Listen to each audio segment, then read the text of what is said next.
SS news चॅनलला subscribe करा, bell आयकॉनवर क्लिक करा। एसएस न्यूजच्या बातम्या पहा आपल्या मोबाईलवर।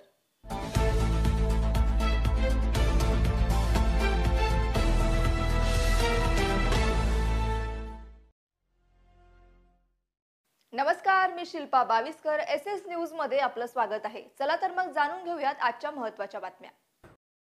युद्धात जिंकून पाहत हरतो अशी सन्माननीय विचारमंचाच्या समोरील आपण सर्व सन्माननीय परिवर्तनाच्या लढ्यात ज्या महामानवांनी महानायकांनी योगदान दिलं त्या सर्व महामानवांना महानायकांना विनम्र अभिवादन करत जे आमच्यासाठी -डिग्री मध्ये या देशाच्या सीमा राखत आहेत आणि या देशासाठी घर संसारावर तुळशीपत्र ठेवून अहोरात्र लढत आहे त्या तमाम वीर जवानांना त्यांच्या वीर पत्नींना आणि वीर मातांना विनम्र अभिवादन करत या मंचावर उपस्थित संपर्क प्रमुख गुरुनाथजी खोत, तद्वतच सन्माननीय उपनेते अल्ताफभाई शेख, धनंजयजी बुडारे, हर्षवर्धनजी पलांडे, शरद पाटीलजी,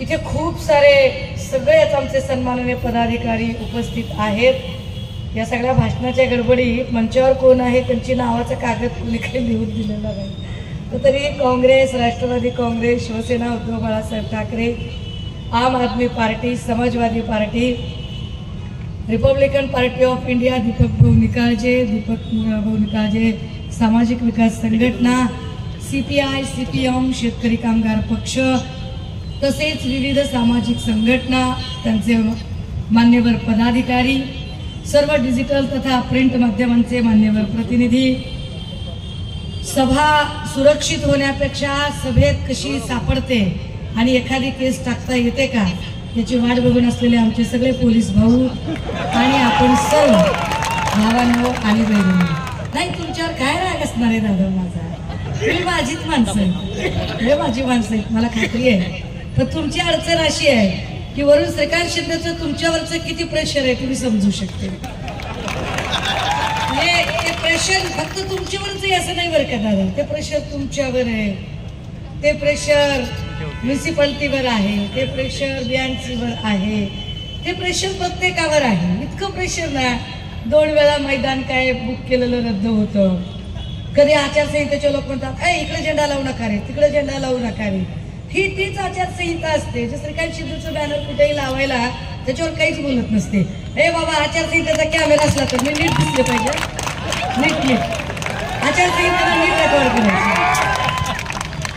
दादा हो, माझ्याकडे म्हणजे मला असं वाटलं की मी कदाचित एक किमान 40-45 मिनिटं बोलणार आहे, एक 15-20 मिनिटाचा वेळ आहे माझ्याकडे, मी 15-20 मिनिटात माझी भूमिका मांडण्याचा प्रयत्न करेन। ज्या पद्धतीचं एकूण वातावरण सध्या देशात दिसते आणि जे लोक म्हणत होते की आम्ही 400 पार होणार आहोत 2 टप्प्यातल्या वोटिंग नंतर आणि 3ऱ्या टप्प्याचं वोटिंग 2 दिवसांवर आहे, त्यावरून हे स्पष्ट चित्र आहे की हे 200 पारही होत नाही, व्हेरी क्लिअर।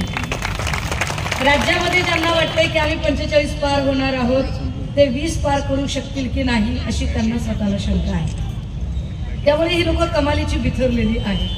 मग बिथरलेली लोक रोज वेगळं स्टेटमेंट करतात, रोज काही ना काही स्टेटमेंट येतं, म्हणजे तो बिथरलेपणा किती असू शकतो बघा की कालपर्यंत नरेंद्र मोदीजी यांनी एकही प्रेस कॉन्फरन्स घेतली नव्हती, अजूनही त्यांची हिंमत नाहीये प्रेस कॉन्फरन्स घ्यायची, पण ते काय करतायत एका चॅनलचा एकच माणूस घ्यायचा, कोपच्यात घ्यायचा आणि इंटरव्ह्यू द्यायचा, आणि तोही इतका कंट्रोल्ड वातावरणात द्यायचा की मला तर कधी कधी शंका वाटते की इंटरव्ह्यू कर्त्याकडून त्यांनी आधीच प्रश्नपत्रिका सगळी घेतलेली असते का की तू मला काय काय प्रश्न विचारणार आहे। म्हणजे तुम्हाला आठवत असेल मागे एक इंटरव्ह्यू त्यांनी अक्षय कुमारला दिला होता, त्यावेळेला आप आम कैसे खाते हैं, काट के खाते हैं की चूस के खाते हैं, म्हणजे काय या देशामधला किती गहन प्रश्न असेल की आप आम कैसे खाते, काट के खाते की चूस के खाते हैं।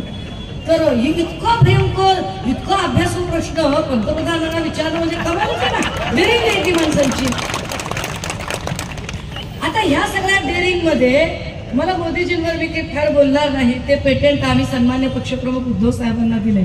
आम्ही उद्धव साहेबांना सांगितलं साहेब तुम्ही फक्त आणि फक्त ते अमित शहा आणि मोदी बघून घ्या, बाकी फडणवीस आणि बावनकुळे निपटायला आम्ही तयार, एक नंबर निपटू शकतो आम्ही।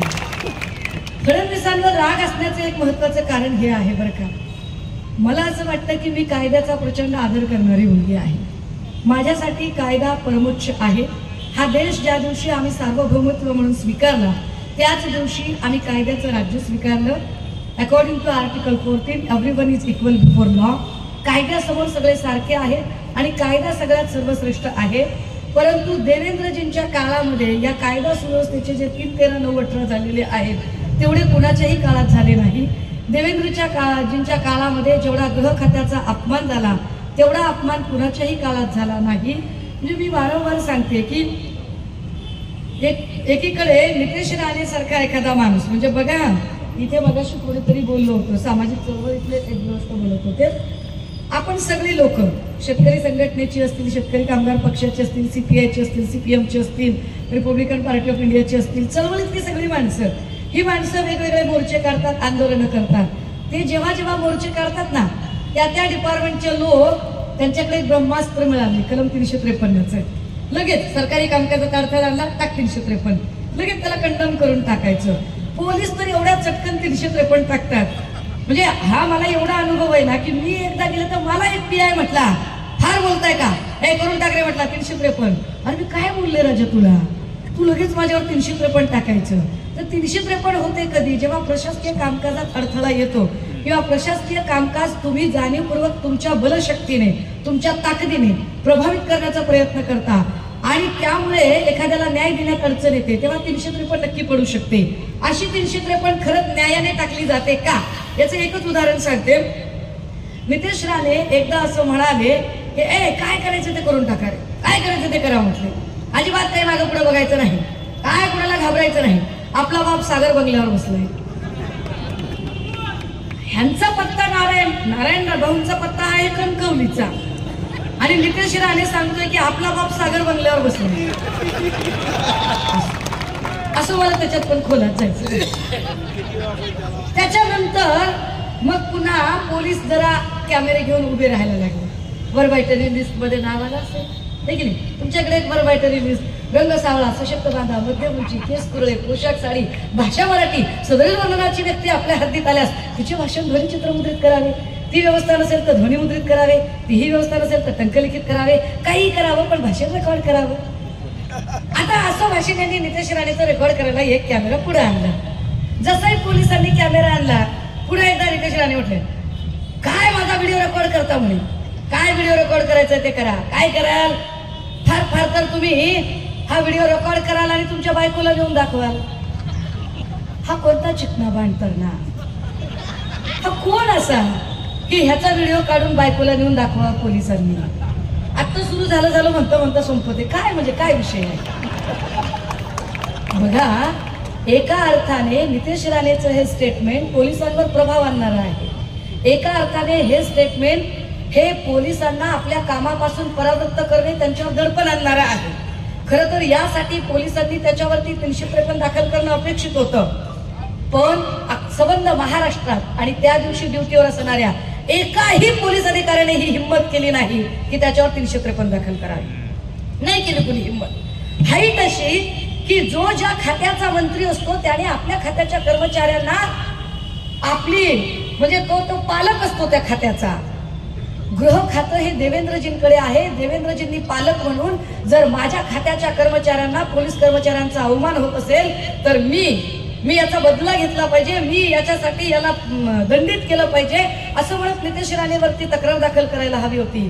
पण देवेंद्रजींनी सुद्धा तक्रार दाखल केली नाही. 4 दिवसापूर्वी एक व्हिडिओ व्हायरल होतोय केतन तिरोडकर नावाच्या माणसाचा. गेले 8 ते 9 महिने मी ड्रग्सच्या विरोधात भांडते दादा होतो. गेले 8 ते 9 महिन्यांपासून मी ड्रग्सच्या विरोधातले इतके पुरावे पोलीस स्टेशनला सादर केले. इतक्या पोलीस ऑफिसर असतील, एक्साईजची लोक असतील, मंत्रिमंडळातले मंत्री असतील, आमदार असतील, त्यांचे चेले चपाटे असतील, पुराव्यासकट सगळे रेकॉर्ड दिले. पण अजूनही ड्रग्ज वरती कसली कारवाई होत नाही. केतन तिरोडकर स्पष्टपणे सांगतोय की mister Devendra Fadnavis, either support me और अरेस्ट मी, मला सपोर्ट करा किंवा मला अटक करा. पण देवेंद्रजी त्यावर चकार शब्द बोलत नाही. आपल्याला हे सरकार का बदलायचे त्याची कारणं नीट समजून घ्या. कुठेतरी एक फक्त खासदार निवडून द्यायचा एवढ्यापुरती निवडणूक सीमित ठेवू नका. इतका छोटा हेतू नाही आपला. आपला हेतू काय आहे? या देशातली, या राज्यातली कायदा सुव्यवस्था टिकली पाहिजे. या देशात, या राज्यात कायद्याचा, पोलिसांचा धाक असला पाहिजे.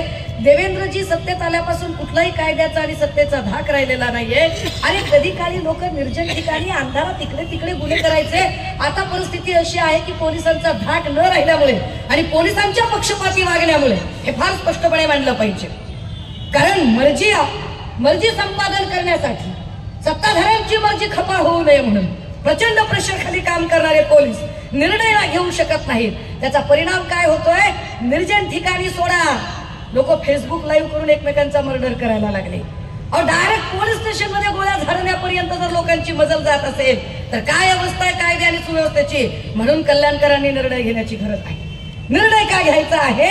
इथं कायदे सुव्यवस्था टिकवणं गरजेचं आहे. मगाशी पाण्यावरती फार बोललं गेलं. खरं तर पाणी प्रश्न पेटला आहे. मशाल पेटती ठेवण्यासाठी आता पाणी प्रश्न एवढा पेटलेला आहे आणि हा पाणी प्रश्न सोडवला जात नाही. जेवढी काही म्हणून कंत्राटर असतात, मला वाटतं कुठे एबीपीने एकदा तोंडी परीक्षेसाठी बोलावलं. आवडता भाचा कोणता? म्हटलं बाबा माझा आवडता भाचा श्रीकांत आहे. का बरं? माणसानं खंडीवर खावं पण मांडी आडून कसं खावं ह्याची कला श्रीकांतकडे आहे. फार चांगली कला आहे. म्हणजे कंत्राट सगळी माझ्याकडे, ठेकेदार माझ्याकडे, एजन्स्या माझ्याकडे, चुनापुडी पासून ते मिनरल वॉटर पर्यंत आणि डीप फ्रीज पासून ते अगदी बल्ब पर्यंत सगळ्या प्रकारच्या एजन्स्या ह्या माझ्याचकडे असल्या पाहिजेत. एजन्स्यांच्यासाठी सगळ्या कंत्राटदारांचं क्लबिंग मीच केलं पाहिजे. मीच सगळ्या अधिकाऱ्यांना धंद्याला लावलं पाहिजे. सगळे अधिकारी मी माझ्याच अधीन ठेवले पाहिजेत. सगळ्या खात्याच्या अधिकाऱ्यांना मी रुबाबात सांगितलं पाहिजे. अशा पद्धतीचं जे राजकारण आहे ते राजकारण जर मोडीत काढायचं असेल, दडपशाही, कारण एक कंत्राटदार जातो म्हणजे नुसता कंत्राटदार जात नाही, त्या कंत्राटदारासोबत इथले कामगार सुद्धा मरतात. हे नीट लक्षात घ्या. इथल्या कंत्राटदारांची तर उपासमार केली, पण त्यांच्याजवळ काम करणाऱ्या तमाम कामगारांची उपासमार श्रीकांत शिंदेमुळे झाली. हे नीट समजून घ्या. तुम्ही जे म्हणालात ना दादा की कामगार चळवळींच्या संदर्भाने फार जीव तोडून मांडायचा प्रयत्न करतोय. एक तिसरी गोष्ट, का गरजेचं आहे, का इथे बदल झाला पाहिजे? मला याची कल्पना आहे की 10 वर्षापासून खासदार इथं होते. खासदार ज्या ज्या गोष्टी सांगतात तो MMRDAचा निधी आहे, तो राज्याचा निधी आहे. केंद्राचा निधी काय आहे याच्यामध्ये? केंद्राचा कोणता निधी वापरला? खरंच केंद्रामध्ये यांची चालते का? जे देवेंद्र फडणवीस आणि अमित शहा किंवा मोदीजी यांना भरीवर घालतात आणि सांगतात की असली आणि नकली शिवसेनेतला फरक, हे खरंच असली शिवसेनेचे पाईक आहेत का? श्रीकांत शिंदेचे वडील हे शिवसेना प्रमुख होऊ शकतात का? अहो, शिवसेना प्रमुख कोण असतो? शिवसेना प्रमुखाचा एक दरारा, एक रुबाब होता आहे. कसा दरारा आणि कसा रुबाब की लक्षात घ्या, जेव्हा अटल बिहारीजी होते किंवा अडवाणीजी होते, अगदी गडकरी मुंडे साहेब होते, बाळासाहेब असतानाही, वंदनीय बाळासाहेबांच्याही काळामध्ये जागा वाटपाची चर्चा करायची असेल तर दिल्लीतनं लोक तिथून इकडे येत होती आणि मातोश्रीचे उंबरे झिजवत होती. वंदनीय बाळासाहेबांच्या नंतर उद्धव साहेबांनी पक्ष हातात घेतला, पक्षाचा धुरा सांभाळली. पक्षाची धुरा त्यांनी सांभाळल्याच्या नंतर आता सुद्धा, म्हणजे अगदी मागच्या काळात अमित शहा असतील किंवा नरेंद्र मोदी असतील, हे मातोश्रीचे उंबरे झिजवत होते. फरक काय नीट समजून घ्या. पण ज्यांना असली शिवसेना म्हणून गोंजारलं जातंय ते एकनाथ शिंदे भाऊ, हे टेंभी नाक्यावर कुणी भाजपचा नेता येत नाहीये, लक्षात घ्या. टेंभी नाक्यावर अमित शहा येत नाही, टेंभी नाक्यावर मोदीजी येत नाही. टेंभी नाक्याच्या एकनाथ शिंदे यांना दिल्लीत मुजरे करायला बोलावलं जातं. यावरूनच असली आणि नकली कोण आहे हे स्पष्ट होतं. बरं, त्यातही जेव्हा एकनाथ भाऊ असं म्हणतात की मी श्रीकांतला, मला वाईट वाटतंय की मी श्रीकांतला साधं हॉस्पिटल टाकून देऊ शकलो नाही. भाऊ, तुम्ही तुमच्या पोरांना हॉस्पिटल नाही टाकून देऊ शकलात तर कल्याणकरांना आणि अंबरनाथकरांना तुम्ही काय हॉस्पिटल टाकून देणार आहात? कुणीतरी तो हॉस्पिटलचा मुद्दा मांडला. आणि ज्याला स्वतःच्या पोराला दवाखान्यात टाकून देता आला नाही, तिथं आपली काय बात आहे? ती आपल्याला काय हॉस्पिटल टाकून देणार आहे? विचार करण्यासारखं आहे. बरं, तरी पण यांचा टेंबा, आम्ही शिवसेना आहोत. तुम्ही कशी शिवसेना आहात? तुमच्या पोराची उमेदवारी जाहीर करण्याची ताकद तुमच्यात नव्हती. श्रीकांत शिंदेची उमेदवारी भाजपने जाहीर केली. भाजपने सांगावं लागलं की श्रीकांत शिंदेला कल्याणमधून उमेदवारी मिळणार आहे, पण तुमच्यामध्ये ती ताकद नव्हती, तुमच्या तोंडात तेवढे दात नव्हते की तुम्ही सांगावं. तुम्ही काय शानपण सांगायचे आम्हाला? पण ह्या सगळ्यांच्या उपर त्यांचा अजून एक असतं बरं का. म्हणजे आता समजा मी इथं बोलले आणि मी गेले की हे जे सगळे मीडियावाले आहेत ना, हे काय करणार, हे श्रीकांत भाऊकडे जाणार आणि मग श्रीकांत शिंदेना विचारणार, असं त्या म्हणाल्या, असं असं म्हणाल्या, असं असं असं त्यांचं म्हणणं होतं, यावर तुमचं काय म्हणणं आहे. मग ते काय सांगणार, त्यांचं ठरलेलं उत्तर, अहो त्यांचं स्टेटमेंट तरी बघायचं होतं, त्यांनी शिवसेनेवर कशी टीका अरे केली की. मी लाख वेळा सांगते, माझ्यात आणि वंदनीय बाळासाहेबांमध्ये काही जरी साम्य असलं तर एका गोष्टीचं नक्की साम्य आहे. मी वंदनीय बाळासाहेबांसारखी एका गोष्टीत नक्की आहे, माझा शब्द म्हणजे बंदुकीची गोळी, एकदा गेली गेली, शोधत बसत नाही इकडे पडली का तिकडे पडली. होय, मी ठामपणाने सांगते, जेव्हा शिवसेना भाजपच्या सोबत होती आणि भाजपच्या प्रभावाखाली होती तेव्हा निश्चितपणे मी विरोध केला, पण आज मी तितक्याच ताकदीने आणि तितक्याच मनाने, तितक्याच मोकळेपणाने, निस्वार्थ भावनेने शिवसेनेसोबत उभी आहे आणि तितक्याच ताकदीने सांगते मी की होय, मी आले, मी तुमच्यासारखी खोक्यासाठी कुठेही बदललेली नाही, मी तुमच्यासारखी ईडीच्या भीतीने गेली नाही, मी तुमच्यासारखी कुठेतरी समृद्धीची फाईल निघाली म्हणून गेलेली नाही. सुषमा अंधारे फक्त आणि फक्त या देशाची घटना वाचवण्यासाठी, या देशाचा कायदा वाचवण्यासाठी, या देशातलं सार्वभौम समाजवादी, धर्मनिरपेक्षता, लोकशाही, गणराज्य ही 5 तत्व वाचवण्यासाठी सुषमा अंधारे इथं उभी आहे. कुणीही म्हणावं की शिवसेनेमध्ये कधी काही पदाची अपेक्षा केली का, म्हणून ठामपणे सांगितलं की साहेब तुम्ही सांगाल ती भूमिका आम्ही पार पाडू. गेल्या 2 वर्षात खात्रीने सांगू शकते, एकही दिवस सुषमा अंधारे प्रवेश केल्यापासून घरात नाहीये, रोज आणि रोज महाराष्ट्र पिंजून करतोय आम्ही. आणि हे सगळं ताकदीने उभं राहताना आणि हे सगळं ताकदीने मांडताना आम्हाला काय गरज वाटते. तुम्ही आठवा दादा हो, जेव्हा बंड केलं ते बंड नव्हतंच, ती गद्दारी होती. बंड हा फार गुळगुळीत शब्द आणि फार गुटगुटीत शब्द त्यांनी वापरला.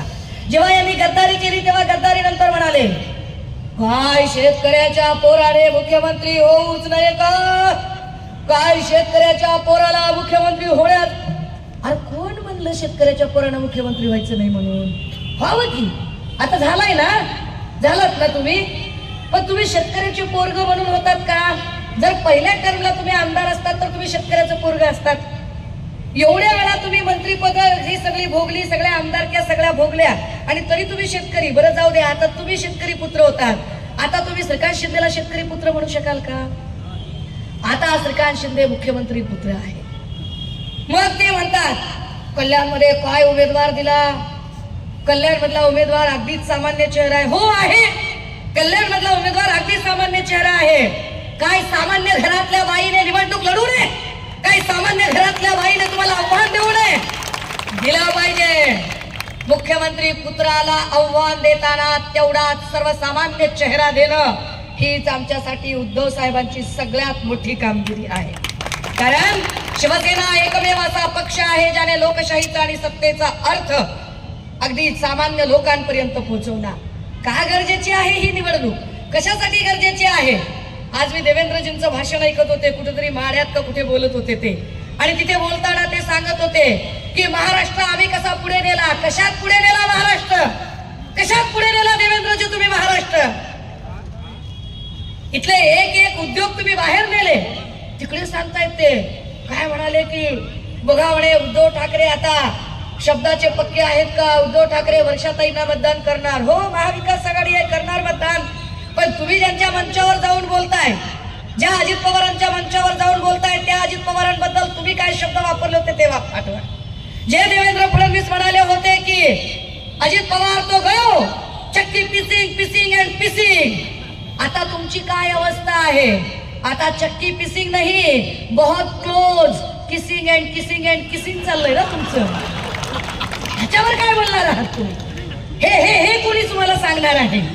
आणि जर तुम्हाला एवढी गॅरंटी वाटत असेल, ओरिजिनची गॅरंटी आहे, मी तुम्हाला सांगतो भाऊ. अरे किती रेखता, किती एका सुरात कान असे किती असं बोलता. शांत बोला ना, शांत लोकांशी संवाद साधा ना. ओरडून ओरडून ओरडून ओरडून कशाला खोटं बोल पण रेटून बोल करताय. कशाला हिंदू मुस्लिम करताय. काय हिंदू मुस्लिम करताय. मुसलमान परेशान, कैसा परेशान हो रहा मुसलमान. हा, कशामुळे मुसलमान परेशान होईल. अरे असं काही आहे का इथे की मुसलमानाला 1250 रुपयाला गॅस मिळतो आणि हिंदूंना काय 200 रुपये गॅस मिळतो. काय मुसलमानांना 200 रुपये किलोने तूर डाळ मिळते आणि हिंदूंना काय 20 रुपये किलोने तूर डाळ मिळते का. मुसलमानाच्या पोराला 2-3 लाख रुपये देऊन शाळेत ऍडमिशन मिळतं आणि हिंदूच्या पोराला काय फुकट ऍडमिशन मिळतं का? अरे हिंदू असेल, मुसलमान असेल, ख्रिश्चन असेल, बौद्ध असेल, जैन असेल, सगळेच पिसले जात आहेत महागाईमध्ये. सगळ्यांनाच महागाईचे चटके बसत आहेत. हा धर्माचा वाद आणला कुणी? कोण आणतं हा धर्माचा वाद? ज्यांना विकासावर बोलता येत नाही, ज्यांना मागच्या 10 वर्षातले आपले मुद्दे सांगता येत नाहीत, ते जाती धर्माच्या भिंती करतात. मला आनंद आणि अभिमान आहे इथल्या हिंदू मुस्लिम दोघांचाही, की ज्यांनी भाजपच्या या चिथावणीखोर वक्तव्यांना अजिबात बळी पडले नाही आणि एकसंघतेने पुढे चालत राहिले.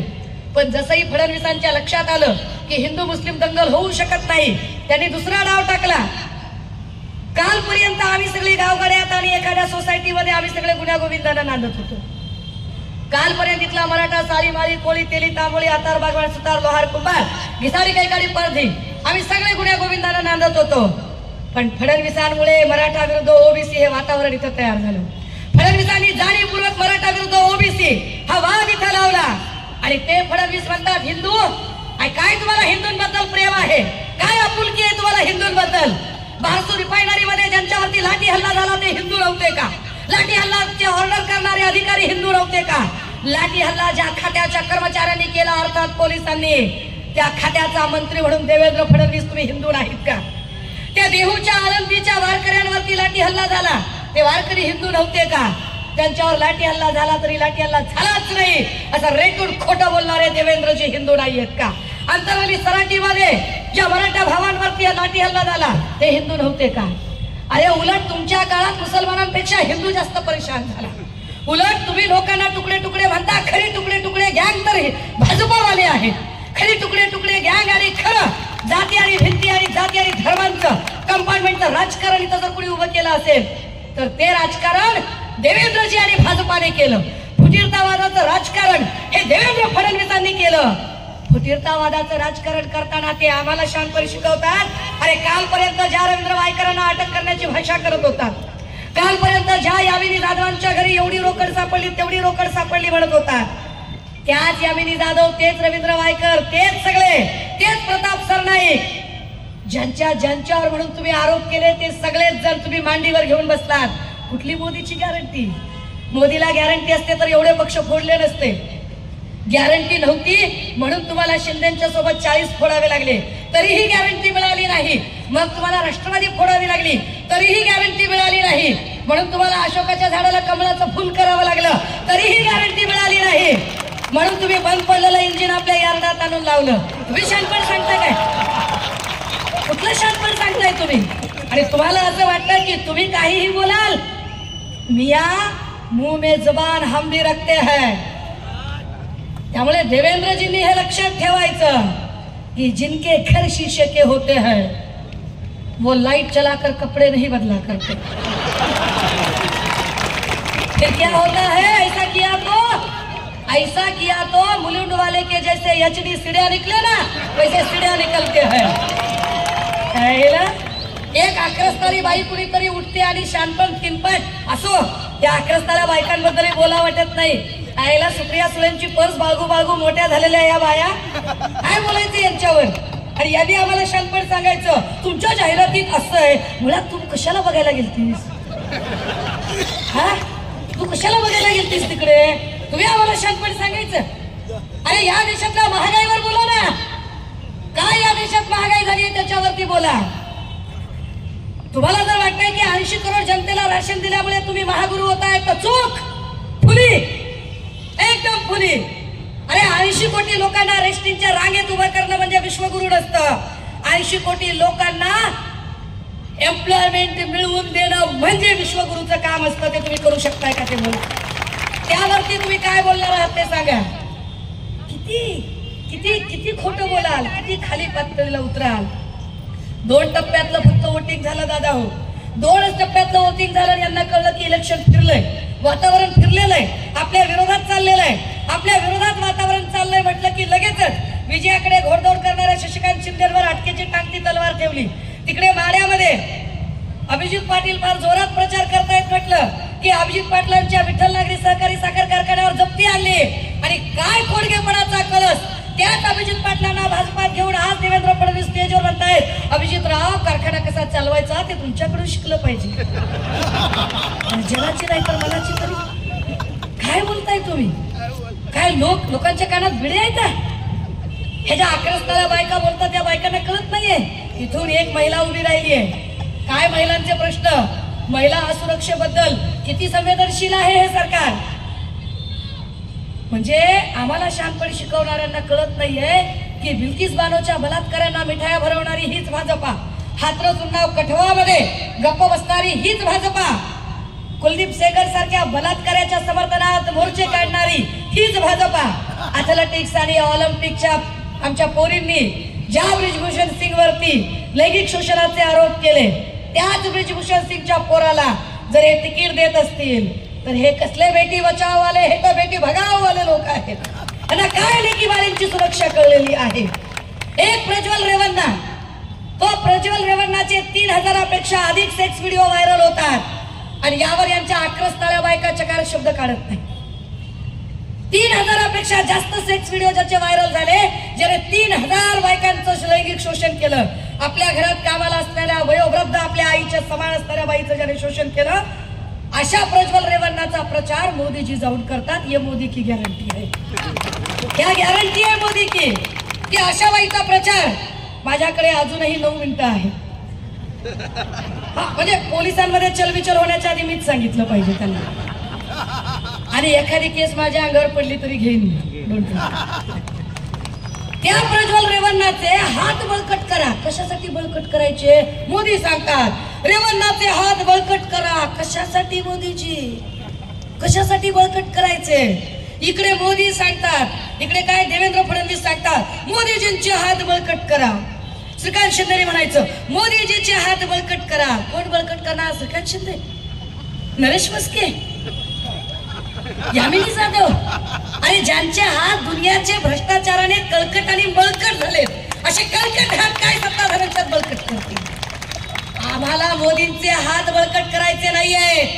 आम्हाला या देशात लोप पावत चाललेली संविधानिक व्यवस्था बळकट करायची आहे. म्हणून ही लढाई आमच्यासाठी महत्वाची आहे. आम्हाला इथे पुन्हा एकदा कायद्याचं राज्य स्थापित करायचं आहे.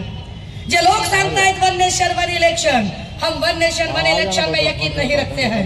वन नेशन वन इलेक्शन ये हुक्मरान करने वाली बात होती है.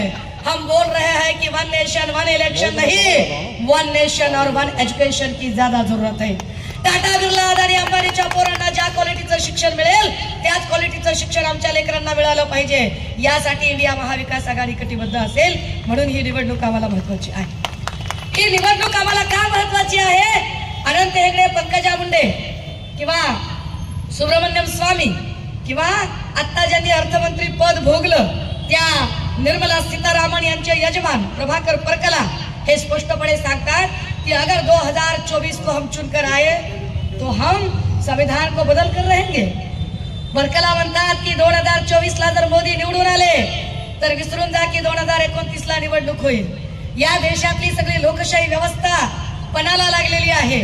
अशा सगळ्या काळामध्ये आम्ही काय करावं लागेल? अशा सगळ्या काळामध्ये गरज आहे की आम्ही एक सजग नागरिक म्हणून उभं राहण्याची. आणि इमानदारीनं सांगते दादा हो, खरंच वातावरण फिरलेलं आहे. यांनी काय पैसे खर्चायचे ते खर्चू दे. काय श्रीकांत शिंदेना अजून नगरसेवक फोडायचे ते फोडू दे.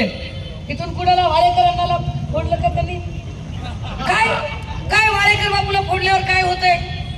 आज तुम्ही दाब तपस्या करून त्याला तिकडे घेऊन जाल. कदाचित तो माणूस तनाने तुमच्याकडे असेल, मनानं कुठेही तुम्हाला माहिती आहे का? जेवढे नगरसेवक तुम्ही घेऊन गेलात त्या नगरसेवकांमधले अर्धे नगरसेवक आमचं काम करणार आहेत, आम्हाला खात्री आहे. तुम्ही काही जरी म्हणलात तरी या लोकसभेमध्ये जे 6 आमदार आहेत त्या 6 पैकी किमान 4 आमदार आमचं काम करतील, आम्हाला खात्री आहे. कारण त्या 4 आमदारांचा अख्खा स्वाभिमान तुम्ही पायदळी तुडवलेला आहे.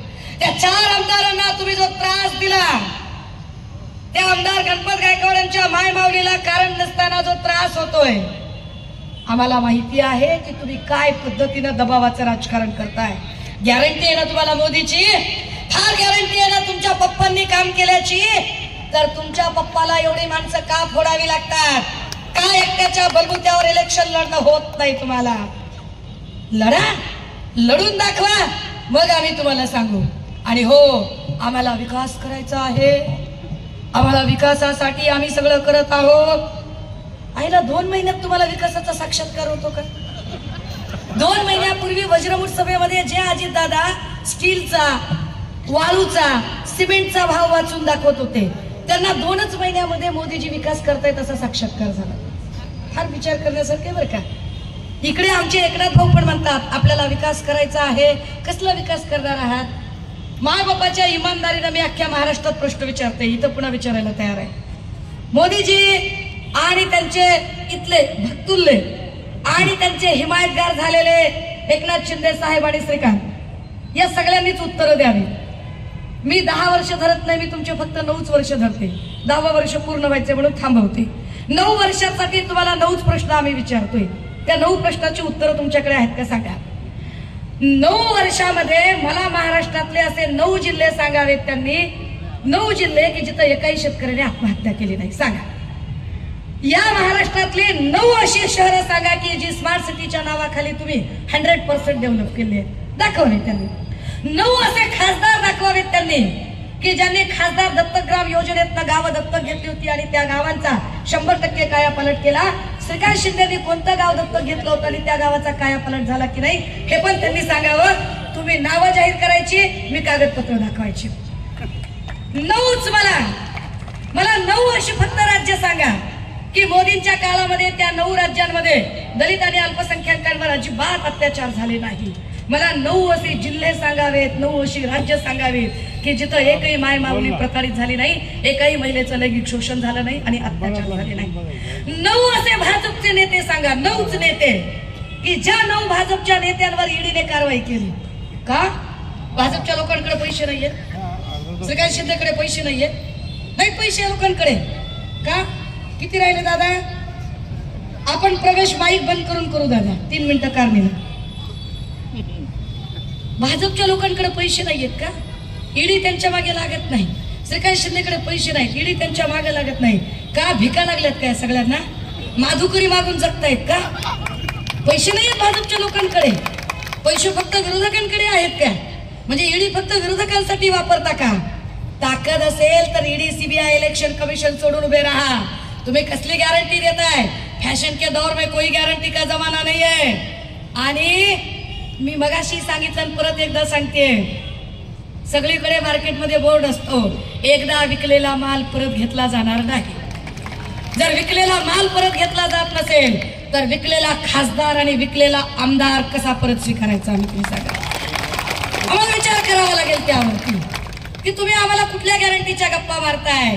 अरे गॅरंटी आहे ती उद्धव बाळासाहेब ठाकरे नावाची, ज्या माणसाने फक्त ताज गेला, ईडी, सीबीआय, इलेक्शन कमिशन, केंद्रीय गृह खातं, राज्याचं गृह खातं, आसामचं पोलीस खातं, गोव्याचं पोलीस खातं, सगळ्या पोलीस खात्यांनी ताकद लावली. सगळ्या स्वायत्त यंत्रणा पाठीशी लागल्या. 105 आमदार, सगळे खासदार आणि त्याच्यासोबत लाखो लावारिस पेट्रोलर्स, एवढे सगळे मारा करत होते. तरीही एकटा वाघ ताकदीनं लढत होता. गॅरंटी त्याची. गॅरंटी 100 लोकांच्या बॉडीगार्ड मध्ये फिरणाऱ्याची गॅरंटी नसते. आणि तुला तुझ्या जीवाची गॅरंटी नाही, तू एकटा फिरू शकत नाही. आम्ही एकटे फिरून दाखवतो आणि वारंवार सांगतो की कळप लांडग्यांची असतात, वाघीण एकटीच येते. ताकदीनं सांगतो. त्या गॅरंटीच्या बाता मारतात दादा. हो, दडपशाही मोडून काढली पाहिजे. सगळ्यात महत्वाची अडचण काय माहितीये का आपली? आता आपल्या मनातली भीती गेली पाहिजे, दडपशाही मोडून काढली पाहिजे. डर के आगे जीत है, ये डर निकलना चाहिए. यांनी जे हे पोलीस आणि या सगळे जे खाके दाखवलेत ना, ह्याच्या सगळ्या भीती दाखवल्या आहेत. मुक्त संवादच्या माध्यमातून मागच्या वेळेला आले होते. इथले सगळे वकील सांगतात की महाराष्ट्रातला सगळ्यात जास्त जर क्राईम रेट कुठला असेल तर तो कल्याणचा क्राईम रेट आहे. सगळ्यात जास्त क्राईम रेट. काय पद्धतीचं वातावरण करून ठेवलंय. हा क्राईम रेट जर कमी आणायचा असेल तर इथं बदल झाला पाहिजे. ताकदीनं इथं सांगितलं गेलं पाहिजे. आणि हो, शेवटच्या 1-1.5 मिनिटात एक सांगते अजून, जाहिरातींना बळी पडू नका बरं का. पुन्हा सांगते, जाहिराती चांगल्या गोष्टीच्या नसतात. तुम्ही नेटफ्लिक्स आणि अमेझॉन जेव्हा स्क्रोल करता ना, त्यावर तुम्हाला चांगलं पुस्तक वाचायची जाहिरात येत नाही, चांगल्या एखाद्या प्रॉडक्टची जाहिरात येत नाही, दुधा तुपाची, दह्याची, बदामाची, जे तब्येतीला चांगले आहेत त्याची जाहिरात येत नाही. जाहिरात कशाची येते? जंगली रवी प्यावडा महाराज. जाहिरात कशाची असते? बोलो जुबा केसरी. जाहिरात कशाची असते? खूब जमेगा रंग जब मिल बैठेंगे तीन यार, आप मैं और बैक पाइपर. जाहिरात वाईट गोष्टींची असते दादा हो. मोदीजी वाईट विचारांचे आहेत, देवेंद्र फडणवीस वाईट विचारांचे आहेत. त्यांचा विचार जातीवादी आहे, त्यांचा विचार धर्मांध आहे, त्यांचा विचार जात आणि धर्मांमध्ये भिंती निर्माण करणारा आहे, त्यांचा विचार जाती जातीमध्ये, धर्मामध्ये विष पेरणारा आहे. आणि विषारी विचार असणारे लोक जाहिरातींचा मारा करतात. आम्हाला जाहिरात करायची गरज नाही. आम्ही एवढंच सांगू शकतो की पश्चिम बंगालमध्ये ममता बॅनर्जी तट देऊन लढत आहेत. तेजस्वी यादवाने शड्डू ठोकलेला आहे. इकडे केरळमध्ये यांना कुणीच घुसू देत नाही मध्ये. तमिळनाडूमध्ये हे झिरो आहे. आंध्र कर्नाटकचं चित्र तुमच्या समोर आहे. आणि महाराष्ट्रातलं सगळं वातावरण फिरलंय. पंजाब आणि वरच्या भागामध्ये ज्या शेतकऱ्यांच्या आंदोलनाच्या मार्गात यांनी काटे पेरले, खिळे ठोकले, तेही लोक यांच्या सोबत नाहीये. त्यामुळे घाबरायचं काही कारण नाही. हे तर हे पण खात्रीनं सांगते, मागच्या वेळेला सांगितलं होतं, पुन्हा एकदा तमाम आमच्या पोलीस भावांनाही, दादा हो काय आमच्यावर दडपण आणायचं ते आणागडे तुम्ही. एक 4 महिन्याच्या नंतर तुमच्या सोबत आम्हीच असणार आहोत, खात्रीनं आम्हीच असणार आहोत. आणि म्हणून वेळ इथे, माझी वेळ आत्ता आचारसंहितेची जी वेळ आहे ती मला परमिशन घ्यायला सांगते. कुणाचीही माफी मागणार नाही. मला असंच बोलायचं होतं, हेच बोलायचं होतं, याच भाषेत बोलायचं होतं, याच शब्दात सांगायचं होतं. बोलून शब्द बदलायला मी काही देवेंद्र फडणवीस किंवा एकनाथ शिंदे नाही. मी सुषमा अंधारे आहे. ठामपणे येणाऱ्या 20 तारखेला मशालीवर शिक्कामोर्तब करूया.